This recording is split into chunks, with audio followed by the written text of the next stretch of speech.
नमस्ते, मैं हूँ रविंद्र गौतम और आप देख रहे हैं ब्लंटली स्पीकिंग और हम चर्चा करने जा रहे हैं 29 दिसंबर से लेकर 2 जनवरी 2026 का शेयर मार्केट का विश्लेषण कि आने वाला वीक कैसा रहेगा। और ये आने वाला जो वीक है यानी कि जाता हुआ साल का कुछ दिन है और आते हुए साल के भी कुछ दिन हैं, यानी कि इस सप्ताह में, अगले सप्ताह में हम 2025 को बाय बाय भी बोलेंगे और 2026 का स्वागत भी करेंगे। अगर हम फ्राइडे को देखें तो फ्राइडे में मार्केट में थोड़ी सी मंदी आपको दिखाई दी, थोड़ी सी गिरावट दिखाई दी और जहां उम्मीद की जा रही थी सेंटा क्लॉज रैली की, वो रैली अपेक्षित नहीं रही। उस पे भी हम सुभाष जी से समझेंगे ऐसा क्यों रहा और आने वाला जो समय है इसमें किस तरह का डेटा लेके आ रहा है, किस तरह के सिग्नल्स आ रहे हैं, किस तरह का मार्केट प्रिडिक्ट किया जा सकता है। और 2026 का जो निवेशक हैं, जो निवेश करते रहते हैं, मैं ट्रेडर्स की बात नहीं कर रहा हूँ, निवेशक की बात कर रहा हूँ, जो निवेशक हैं उनके लिए ये 2026 कैसा होगा। और सुभाष जी से हम ये भी समझना चाहेंगे कि 2025 ओवरऑल जो शेयर मार्केट रहा वो किस तरह का रहा। सुभाष जी, आपका बहुत बहुत स्वागत है। धन्यवाद रविंद्र जी, सभी व्यूवर्स का भी बहुत बहुत धन्यवाद जो मुझे फॉलो करते हैं। तो हाँ जी रविंद्र सुभाष जी, जी। मैं सोच रहा था कि मतलब हम अगले सप्ताह की चर्चा करें उससे पहले अगर थोड़ा सा एक मार्केट का रिकैप आप करा देते कि भाई ये 2025 जो रहा है वो ओवरऑल किस तरह का मार्केट रहा है इन्वेस्टर्स के लिए, ट्रेडर्स के लिए और भारत के लिए। देखिए 2023 और 2024 जी इनके अंदर मार्केट ने बहुत तेजी से ग्रो किया और 2025 हम कह सकते हैं कंसोलिडेशन ईयर। ओके। क्योंकि 23 और 24 के अंदर तकरीबन 80% 2 साल में ग्रोथ हुआ था निफ्टी 50 के अंदर। और इसमें मिड कैप में और स्मॉल कैप में मोर देन 100% तक हो गया था। तो और जी ये ईयर में ग्रोथ है वो 5-6% का है, ज्यादा ग्रोथ नहीं हुआ। तो ये हम इस ईयर को कंसोलिडेशन कहेंगे कि भाई जी। इसमें रैली नहीं हुई है। लेकिन वी आर एक्सपेक्टिंग कि भी 2026 अगेन पिकअप कर जाएगा। ओके। और इसके पीछे बहुत से कारण रहे। हमारा जो देखिए, जो बाहर के जो इन्वेस्टर है वो इंडिया में भी इन्वेस्ट करते हैं, इमर्जिंग मार्केट में करते हैं और डेवलप मार्केट में भी करते हैं, चाइना में भी करते हैं। बहुत सारे ऑप्शंस हैं। अब यूएस के अंदर 24-25% की रिटर्न रही 2025 के अंदर। क्यों रही? वहां पे एआई से रिलेटेड, आर्टिफिशियल इंटेलिजेंस से, डेटा ड्रिवन सेक्टर से, है नहीं, टेक्नोलॉजी सेक्टर से वहां पे स्टॉक्स काफी अप्रिशिएट किया। और ओके। इंडिया में जो हमारी आईटी इंडस्ट्री है, ये अभी तक एआई के अंदर इतना फोकस नहीं किया। ये एक सर्विस प्रोवाइडर इंडस्ट्री कह सकते हो, प्रोडक्ट मैन्युफैक्चरिंग की नहीं है। तो वहां पे हमने न तो इन्वेस्टमेंट की आईटी वर्क सेक्टर के अंदर, और इसलिए हमारी जो ग्रोथ है वो आईटी सेक्टर में हम देखें तो हमारी 15% के करीब अभी भी ऑल टाइम हाई से आईटी सेक्टर हमारा डाउन है। और जबकि वहां पे आईटी सेक्टर उनका वहां पे वो 20% ऊपर है, 20 से 25% यूएस के अंदर। और हमारी जो पी है वो बड़ी हाई रही, क्योंकि हम 2023 के अंदर और 2024 में मार्केट में बहुत ग्रोथ हुआ, मतलब और पी बहुत हाई पे चली गई। तो एफपीआई ने सितंबर 2024 से सेलिंग स्टार्ट की थी।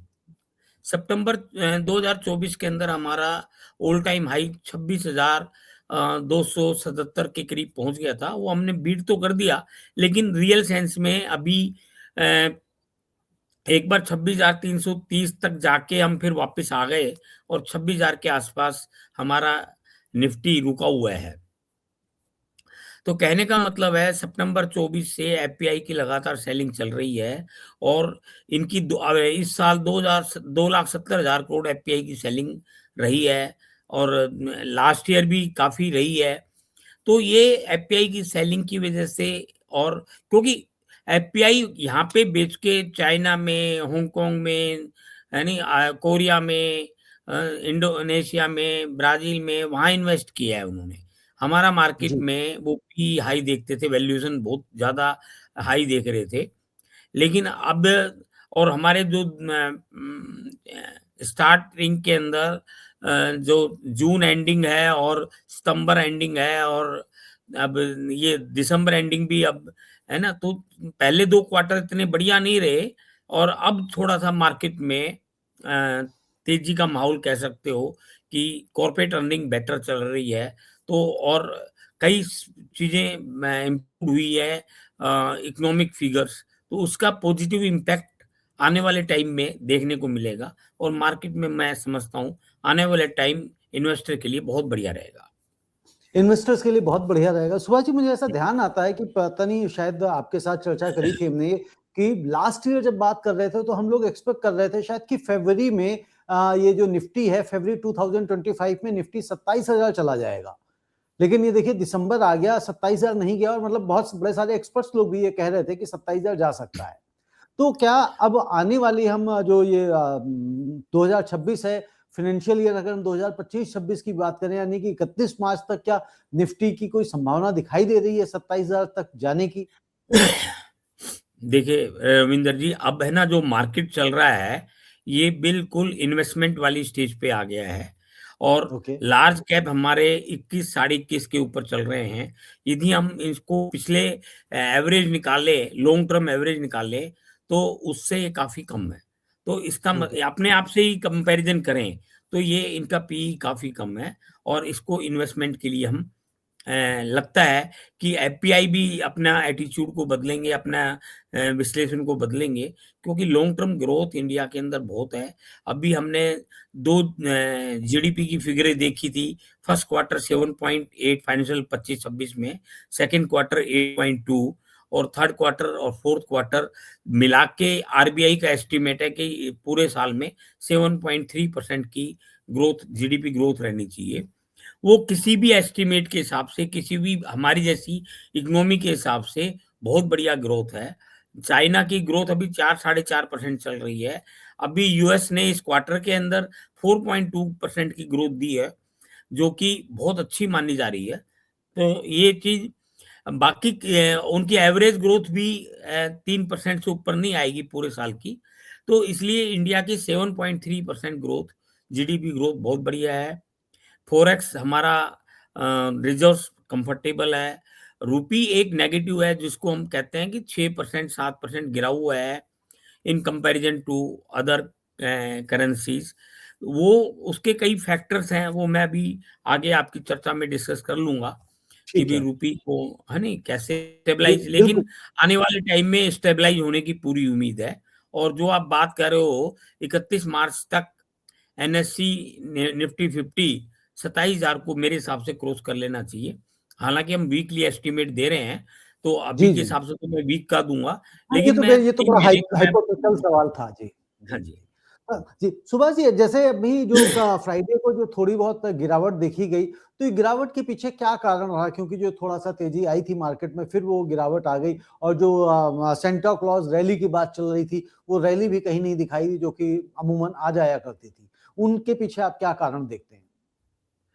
देखिए, कारण कोई विशेष नहीं है, वही है एफपीआई की सेलिंग रिन्यूड बड़ी तेज़ी से हो गई, है नहीं? मैं इस वीक की आपको बता देता हूँ कि एफपीआई ने कितना माल बेचा है, जी, 4,291 करोड़ इस वीक में बेचा है ओके। ना? तो ये और डोमेस्टिक इंस्टीट्यूशन ने 12,024 करोड़ का माल परचेज़ किया है। तो ये एक तो एफपीआई की सेलिंग ज़बरदस्त रही है। अ, दूसरा ये गोल्ड और सिल्वर ये तेजी से बढ़ रहे हैं क्योंकि अभी वेनेजुएला के अंदर अ, इन्होंने इनके टैंकर्स रोक रखे हैं यूएस ने जी, और अ, वहाँ नाइजीरिया में भी वहाँ जो आईएस आतंकवादी हैं इस्लामिक स्टेट के आतंकवादी, जी, वो जी, जी। नाइजीरिया गवर्नमेंट के परमिशन से इन्होंने उस पे अटैक किया है, मिसाइल्स अटैक। तो क्या है कि इससे जियोपॉलिटिकल रिस्क बढ़ जाता है और तो इससे सेफ हेवन में लोग ज़्यादा इन्वेस्ट करते हैं। तो इन्वेस्टमेंट आजकल फैंसी जो बना हुआ है, गोल्ड और सिल्वर फैंसी बन गया। तो इक्विटी की हुँ, तरफ रुझान लोगों का कम रहा। तो ये इस वजह से भी ये एक फैक्टर है कि क्योंकि कोई ट्रिगर भी नहीं आया कोई इक्विटी के अंदर, कोई बड़ा कोई ट्रिगर आ रहा है। और जो सांता रैली कह रहे हैं, ये वैसे तो ये वीक और देख सकते हैं, है ना, 5 जनवरी तक हम इसको मानते हैं। ओके। तो हालांकि हाँ, तो अभी भी कोई ऐसा बड़ा ट्रिगर कोई नहीं है कि मैं मार्केट को कहूँ कि बहुत तेज पकड़ लेगा। अभी भी इक्वल कारण बने हुए हैं, थोड़ा सा नीचे जाए और थोड़ा सा ऊपर जाए, और रेंज बाउंड मार्केट चल रहा है नहीं? जी। तो कोई तो विशेष कारण नहीं यूएस बन और रहा। जी, तो यूएस और इंडिया की यदि ट्रेड डील जो होनी है, जो पेंडिंग है, अगर वो हो जाती है ये 5 जनवरी तक, तो क्या हम एक अच्छी इसमें उछाल देख सकते हैं मार्केट में? बहुत बहुत बहुत बढ़िया, ये तो बहुत बड़ा ट्रिगर है। हालांकि बजट का 1 फरवरी को आ रहा है, वो भी ट्रिगर है। बहुत हमारे फ्री ट्रेड एग्रीमेंट हुए हैं और होने की संभावना है, ये भी सब ट्रिगर्स हैं। लेकिन हुँ, ऐसा जैसे ना यूएस और इंडिया ये अभी डिले हो रहा है, तो ये एक नेगेटिव ट्रिगर बना हुआ है। जो शांता रैली की हुँ, आप बात कर रहे थे, हमें लग रहा था कि भी बड़े स्टेटमेंट भी आ गए थे राजेश अग्रवाल कॉमर्स सेक्रेटरी का, पीयूष गोयल जी जी, का भी, उधर जी, यूएस के भी, उनके भी आ गए थे कि we are very close to finalize it. But ultimately US India trade agreement अभी तक डिले हो रहा है, ये एक नेगेटिव ट्रिगर का काम कर रही है। तो बिल्कुल। और सुभाष जी, अगर जैसे ये क्वार्टर 3 के रिजल्ट्स जिस तरह से पॉजिटिव रहने की संभावना जताई जा रही है, तो उससे क्या जनवरी में थोड़ा बहुत हम उछाल देखने को मिलेंगे? बिल्कुल, ये लग रहा है कि दिसंबर का कॉर्पोरेट रिजल्ट्स है वो थोड़ा मैं सेकंड क्वार्टर से भी बेटर होना चाहिए। सेकंड क्वार्टर मीडियम आ गया था, फर्स्ट क्वार्टर पुअर मान रहे थे कॉर्पोरेट अर्निंग के हिसाब से, थर्ड क्वार्टर और बेटर मान रहे हैं। तो इसको देखते हुए लग रहा है कि मार्केट में ये ट्रिगर आना चाहिए। जैसे कॉर्पोरेट रिजल्ट्स आएँगे, तो मार्केट शुड बी इम्प्रूव, है ना? तो ये लग रहा जी। है कि ये मार्केट इम्प्रूव रहेगा। और यदि मैं अभी आपको पिछले वीक की बात बताऊँ, तो जैसे डिफेंस सेक्टर है, इसमें बहुत तेज़ी पकड़ी। रेलवे से हुँ, रिलेटेड जितने सेक्टर्स हैं, उनमें अच्छी जी, तेज़ी आई है। तो इसमें डिफेंस सेक्टर में तो 3% आई है। मेटल सेक्टर हुँ, में भी अच्छी तेज़ी आई है, 2.7%। मीडिया सेक्टर में भी 1% के करीब तेज़ी आई है। हमारे पीएसयू, बैंकिंग स्टॉक ये घटे हैं 1% के करीब। आईटी एंड फार्मा ये पॉइंट 3% है ना, वो घटे हैं। तो मतलब जबकि बीएससी स्मॉल कैप 1% बढ़ा है, BSc mid and large cap 0.3% बढ़ा है, एनएससी 50 भी 0.29% बढ़ा है। तो पिछले वीक यदि उसके पिछले वीक से के क्लोजिंग से कंपेयर करें, तो 0.29% बढ़ा है हुँ। ना? जो कि 75 पॉइंट आप कह सकते हैं निफ्टी 50, और 26,042 पे जो क्लोज हुआ है, तो ये वीकली हम देखें तो 0.29% और 75 पॉइंट बढ़ा है। बिल्कुल। और ये जिस तरह से आप इसके डिफेंस की बात कर रहे हैं, मेटल्स वाले सेक्टर में भी तेज़ी देखने को मिल रही है? हाँ जी, मेटल में भी तेज़ी देखने को मिल रही है नहीं? जी, तो जी। तो सुभाष जी, अब एक चीज़ और बताएँ यहाँ पे, जैसे मान लीजिए अब जो निवेशक हैं, हुँ, हुँ। जैसे कहते हैं कि भई दिसंबर में अपने पोर्टफ़ोलियो को कुछ लोग हल्का कर लेते हैं, लाइट कर लेते हैं, तो क्या निवेशक इसके पीछे क्या कारण देखते हैं? जबकि अगर जनवरी की जब हम सेंटा क्लॉज़ रैली की भी बात करते हैं, तो ऐसे में अपने पोर्टफ़ोलियो को हल्का करना कितना सही रहता है? देखिए रविंद्र जी, एफपीआई जो है ना नॉर्मली छुट्टी पे चले जाते हैं। ओके। एक्टिविटी थोड़ी-सी लेथार्जिक हो जाती है, कम हो जाती है। म छुट्टी हुँ, का माहौल बन जाता है, जैसे 25 दिसंबर की छुट्टी थी, न्यू ईयर के ऊपर लोग चले जाते हैं, ट्रेडिंग कम होती है, इंस्टीट्यूशनल इन्वेस्टर की भी प्रेज़ेंस कम हो जाती है, डोमेस्टिक की भी। फॉरेन इन्वेस्टर तो वो छुट्टी पे ही चले जाते हैं, तो ये एक एक्टिविटी कम रहती है।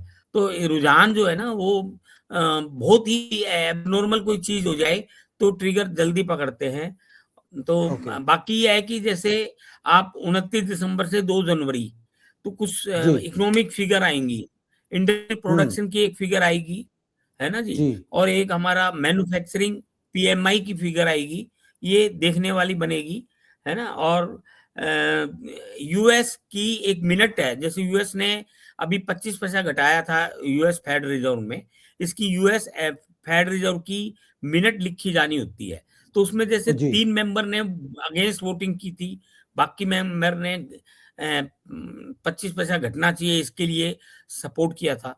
तो जो मिनट लिखी जाती है तो उसमें पीछे कारण लिखे जाते हैं, तो वो भी एक इम्पोर्टेंट इवेंट है।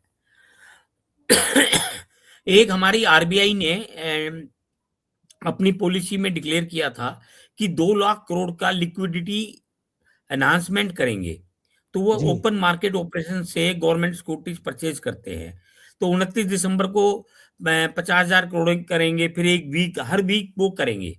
तो फिर 7 जनवरी को करेंगे, फिर 14 जनवरी, फिर 22 जनवरी, ऐसे 50,000 करोड़ का। तो सिस्टम में लिक्विडिटी भी प्रोवाइड होगी, तो उसका भी पॉजिटिव बनेगा मार्केट के अंदर। अब रुपी भी थोड़ा सा स्टेबलाइज करने की कोशिश की है, जैसे पीछे 91 रुपी 6 पैसा हमारा रुपी डेप्रिशिएट हो गया था, तो आरबीआई ने बड़े बिग वे में इंटरवीन भी किया और उसको स्टेबलाइज भी किया। हालांकि 89 तक जा चला गया था, फिर अब 89 से 90 के पास आसपास घूम रहा है। तो ये हमारा जो है रुपी जो है 89 85 पैसा क्लोज हुआ था, है जी ना जी। और बिल्कुल ब्रांड क्रूड जो भी है ये भी हमारा 60 रुपए 88 पैसा पर बैरल है, पर डॉलर के हिसाब से। और यूएसडी क्रूड जो है 56.93 डॉलर पर बैरल रहा है। गोल्ड और सिल्वर तो जैसे बहुत तेजी पकड़े हैं, 1,39,940 गोल्ड रहा है क्लोज में। सिल्वर 2,40,935 हो गया, ये भी हमारा है ना। तो यदि हम देखें इस साल में सिल्वर 160% बढ़ा है, गोल्ड हम्म 70% बढ़ा है 25-25 में। तो ये जो सारी लाइमलाइट को इन लोगों ने अट्रैक्ट कर लिया, गोल्ड और बिल्कुल सिल्वर ने। जी, गोल्ड और सिल्वर ने अटैक कर लिया। सिल्वर में अभी और ऐसे आगे बढ़ने की पॉसिबिलिटी दिखाई जा रही, जताई जा रही है एक्सपर्ट्स के द्वारा कि भाई सिल्वर में और अभी तेजी बाकी है, और तेजी आएगी। देखो ऐसा है, मैंने गोल्ड ईटीएफ में 1 लाख करोड़ आ चुका है इस साल में, और 49,000 करोड़ सिल्वर ईटीएफ में आ गया है। सिल्वर में इंडस्ट्रियल यूजेज बहुत ज्यादा है, तो इस सिल्वर के जो इंडस्ट्रियल यूजेज हैं उसकी वजह से वहां पे जब वो जो उनका ईटीएफ वहां पे लंदन के अंदर वोल्ट भरे पड़े हैं। न्यूयॉर्क में गोल्ड सिल्वर से ईटीएफ के भरे पड़े हैं। तो क्या है कि स्कैरसिटी इन्वेस्टर जब आ जाता है तो वो इन्वेस्टमेंट कर देता है, तो वहां पे तेजी का माहौल इसलिए बना हुआ है कि एक तो मैंने जब पीछे भी बताया था कि रिटेल इन्वेस्टर आ गया, गोल्ड और सिल्वर है जियो पॉलिटिकल रिस्क की वजह से जैसे, तो ये हेवन इन्वेस्टमेंट मांगते हैं कि भाई हम्म सेफ इन्वेस्टमेंट है नहीं। डॉलर डेप्रिशिएट हो रहा है, इससे भी गोल्ड और सिल्वर की चांसेस बढ़ने के ज्यादा हो जाते हैं। मतलब डॉलर आप देखो तो 13-14% इनकी डेप्रिशिएट हुआ है, गोल्ड जी इंडेक्स जिसे हम कहते हैं ना। तो जी हाँ, तो डॉलर इंडेक्स, तो गोल्ड नहीं, डॉलर इंडेक्स, तो ये 13-14% डेप्रिशिएट हुआ है ये करेंसी। तो ये एक, इससे भी गोल्ड और सिल्वर फैंसी बने हुए हैं और सट्टे में भी है। और ये अपने सेंट्रल बैंक हैं डिफरेंट डिफरेंट कंट्रीज के, ये परचेज करते रहे हैं पीछे। तो सप्लाई की शॉर्टेज हो गई है, डिमांड ज्यादा है और सप्लाई की शॉर्टेज है। लेकिन डिमांड अगेन डिमांड मैं ज्यादा है, एवरी सप्लाई टाइम कम है। बताता जी हूँ कि जी इतना बढ़ चुका है कि मैं ये नहीं कहूंगा कि ये और बढ़ेगा, मतलब बढ़ने को बढ़ेगा, क्योंकि सट्टे में फंसा हुआ है। Every time I am saying, बाकी आप यदि इसमें काम करें तो बहुत प्रिकॉशंस लेके करेंगे, घटेगा तो आपको बेचने का शायद टाइम ना मिले, तो इसलिए टाइम ना। बिल्कुल। हाँ, बिल्कुल, ये सुभाषित मैंने देखा कि लगभग आप पिछले 2 महीनों से लगातार ये बात कह रहे हैं कि भाई गोल्ड बढ़ने को भी और भी बढ़ सकता है, लेकिन इसमें गिरावट तय है और जब गिरेगा तो जो आपने भी कहा कि हो सकता है फिर बेचने का मौका भी ना मिले। तो इसलिए जो भी ट्रेडर्स या इन्वेस्टर्स हैं, वो इस चीज़ को सोच समझ के इसमें काम करें। सुभाष जी, एक अब थोड़ा-सा ये एक चीज जी, मैं और बता देता हूँ। जैसे आपने मेरे को यार 26 में क्या लगता है, जी, तो बहुत सारी अनाउंसमेंट हुई है। जैसे माइक्रोसॉफ्ट का सीईओ है सत्य नडेला, है जी, ना। उसने कहा 17.5 बिलियन यूएस डॉलर वो इंडिया में इन्वेस्ट करेगा बाय 2030 तक। तो जी। इसी प्रकार अमेज़न ने $35 बिलियन इंडिया में इन्वेस्ट करने के हैं, जिसमें क्लाउड कंप्यूटिंग और एआई के ऊपर, आर्टिफिशियल इंटेलिजेंस के ऊपर ये खर्च करेंगे। इसी हुँ, प्रकार गूगल ने 15 बिलियन का अनाउंसमेंट कर रखा है 5 साल के नेक्स्ट 5 ईयर में। इसी प्रकार आईफ़ोन एप्पल मेकर ने भी अपनी प्रेज़ेंस बढ़ाने की, मैन्युफैक्चरिंग बढ़ाने की बात करी है। साउथ कोरिया का सैमसंग भी अपनी और इन्वेस्टमेंट करने की और अपना ऑपरेशंस बढ़ाने की बात करी है। तो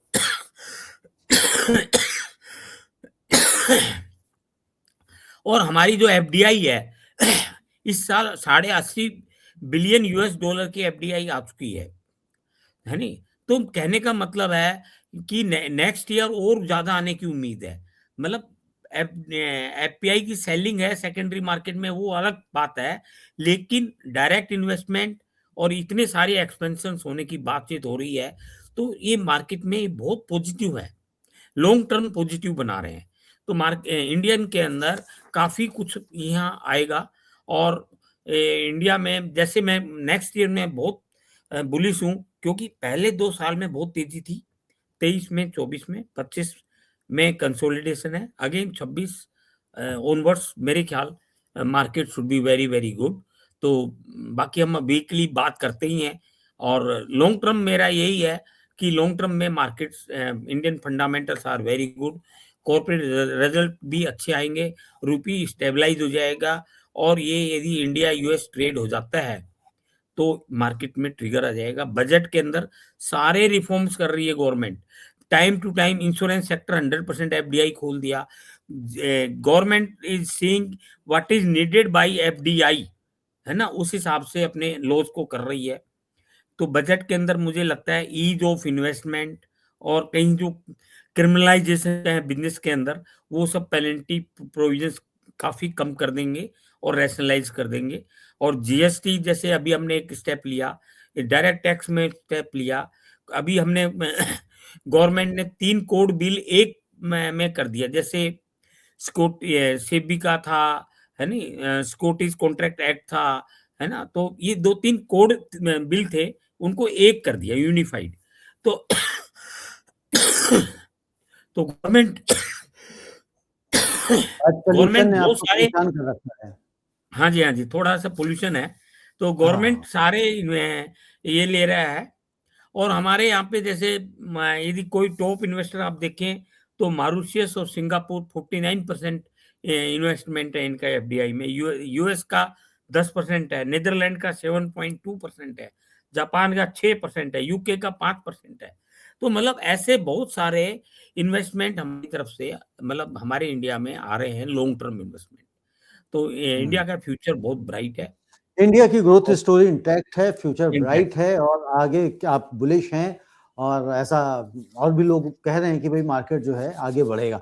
तो सुभाष जी, अब अगर हम देख लें कि भई नेक्स्ट वीक जो है अपना 29 दिसंबर से लेके 2 जनवरी तक का क्या रेंज आपको दिखाई देती है निफ्टी और बैंक निफ्टी की? कहाँ तक ये पहुँचेगा और कहाँ तक नीचे जा सकता है? देखिए 1 मिनट। हाँ, निफ्टी 50 के अंदर मेरा हिसाब है 25,700 से 26,400। 25,700 से 26,400 यानी कि 700 पॉइंट की रेंज। हाँ जी, जी। अभी है ना रेंज बाउंड ही है मार्केट, अभी कोई जी, बड़ा जी। ट्रिगर कोई नहीं है। ये ठीक है। इंडिया यूएस ट्रेड हो जाए तो मार्केट भागेगा और निफ्टी ओके। बैंक है 58,250 से 59,850। 58,250 से 59,850। 850 ओके। यानी कि मतलब 60,000 क्रॉस नहीं करा रहे हैं आप। नहीं, अभी ओके, थोड़ा-सा डाउट लग रहा है। डाउट लग रहा है। बिल्कुल ठीक है। तो यानी कि निफ्टी की जो आपने रेंज दी है 25,700 से लेकर 26,400 की दी है और ये आपने बैंक निफ्टी 58,250 से लेके 59,850। बिल्कुल। बिल्कुल ठीक है। तो दोस्तों ये तो रही रेंज आपके नेक्स्ट वीक के लिए जो सुभाष जी आपको हमेशा शेयर करते हैं। लेकिन इस रेंज के साथ देने का मतलब ये नहीं होता है कि आपने इसके हिसाब से कोई ट्रेडिंग या इन्वेस्टमेंट करें क्योंकि हम इस तरह की कोई सलाह नहीं देते हैं।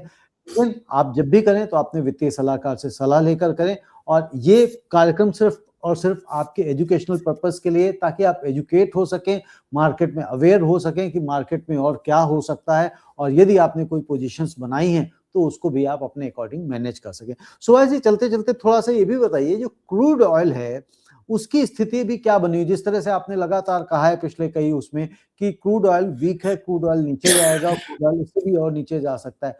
तो अभी कोई इसमें तेज़ी, मतलब फर्दर और बड़ी कोई तेज़ी की संभावना नहीं दिखाई दे रही है? देखो रविंदर जी, इतनी नेगेटिव न्यूज़ के बावजूद भी कि 2 हैं, नाइजीरिया और वेनेजुएला, ये जी, बड़े सप्लायर हैं। इनका दोनों का वहाँ पे मिसाइल अटैक कर दी आतंकवादियों पे। इधर प्राइस में वेनेजुएला का प्रॉब्लम। टैंकर कोई नहीं आया। उसके बावजूद भी अपना ये ऑयल जो है 60, 61, 62 तक जाता है यूएस डॉलर, और ऊपर नहीं जा रहा।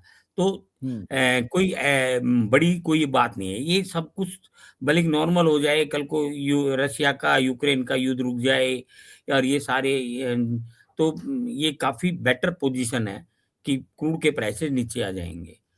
हुँ, और एक चीज़ और है, फिस्कल डेफ़िसिट की फ़िगर भी आएगी जी, नवंबर फ़िगर 2 जनवरी तक, है ना? जी, तो अभी तक हमारा जो है ना अक्टूबर तक सवा 8 लाख करोड़ का फिस्कल डेफ़िसिट है। हुँ, कंफर्टेबल है, बैलेंस ऑफ पेमेंट भी कंफर्टेबल है। तो और US initial job loss claim वगैरह की फिगर भी आएगी। तो ये जो फिगरें हैं ना, इकोनॉमिक फिगरें, इन पर भी डिपेंड करता है। जैसे पीछे यूएस जॉबलेस क्लेम 23,000 के करीब कम हो गए थे।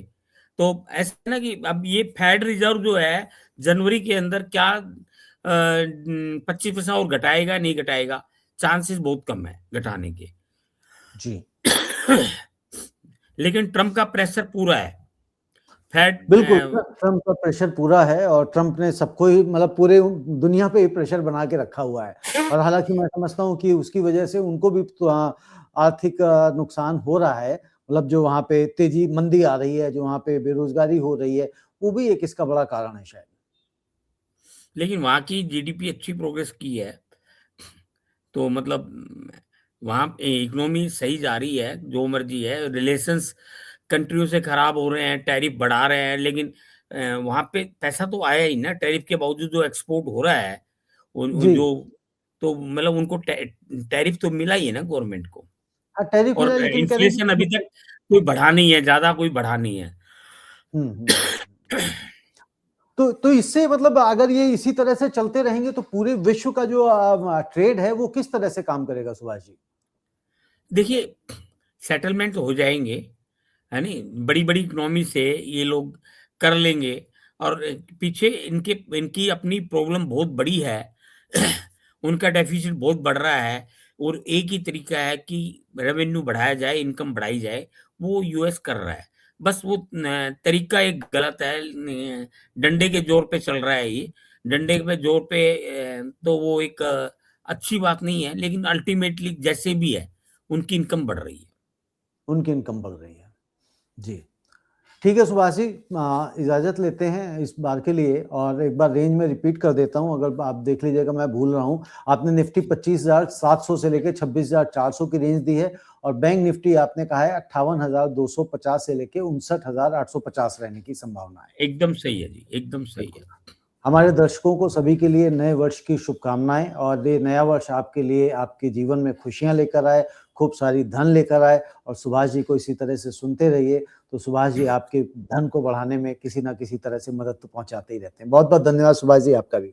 बहुत-बहुत रविंदर जी धन्यवाद। सभी व्यूअर्स को wish you happy new year all viewers, और ऐसे ही देखते रहें, ऐसे ही आप इसको फ़ॉलो करते रहें और जी, अपनी नॉलेज बढ़ाते रहें। मैं कोशिश पूरी ये होती है कि आपको सब डाटा, इकोनॉमिक डाटा और आपकी नॉलेज बढ़ाएँ, और आप अपनी वाइज़ इन्वेस्टमेंट अपने डिसीज़न के हिसाब से करें। मेरा सिर्फ़ बिल्कुल, मनी एजुकेशन, वाइज़ बी हाँ, wise. Money wise be wise education देने का ही पर्पज़ है।